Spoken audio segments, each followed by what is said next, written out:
તમામ નાગરિકોને વિનંતી છે કે કોઈ બી પ્રકારની પેટ્રોલ ડીઝલને લઈને સોશિયલ મીડિયા હોય કે વોટ્સએપના માધ્યમથી કે કોઈ બી ઓફિશિયલ જાણકારી વગર કોઈ બી પ્રકારની આ અફવાઓમાં આવીને ભાગદોડ કરવાની કોઈ બી પ્રકારની જરૂરિયાત નથી. રાજ્ય સરકાર અને ખાસ કરીને કેન્દ્ર સરકાર દ્વારા આ જથ્થાઓ અને સપ્લાય માટેનું ડેલી નિરીક્ષણ થાય છે અને રાજ્યને તમામ પેટ્રોલ પંપો પર પેટ્રોલ ડીઝલ માટે પૂરતી વ્યવસ્થાઓ પહોંચી વળે તે માટેની સંપૂર્ણ તૈયારીઓ બી છે.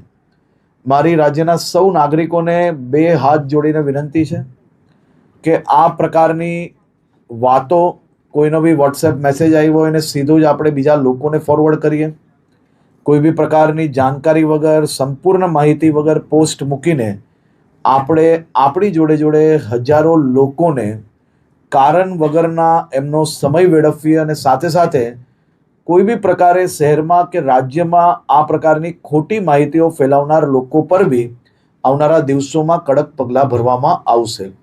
ખાસ કરીને વિનંતી છે કે કોઈ ચિંતા કરવાની આવશ્યકતા નથી. પેટ્રોલ ડીઝલ સંપૂર્ણપણે બધા જ પેટ્રોલ પંપ પર મળી રહે તે માટેની વ્યવસ્થાઓને ખાસ કરીને મુખ્યમંત્રી શ્રી બી દર 2 દિવસે એનું રિવ્યૂ લઈ રહ્યા છે અને ભારત સરકારમાંથી બી તમામ મંત્રાલયો આ બધા જ વિષયોમાં રેગ્યુલર રિવ્યૂ એમનું લઈ રહ્યા છે. આભાર.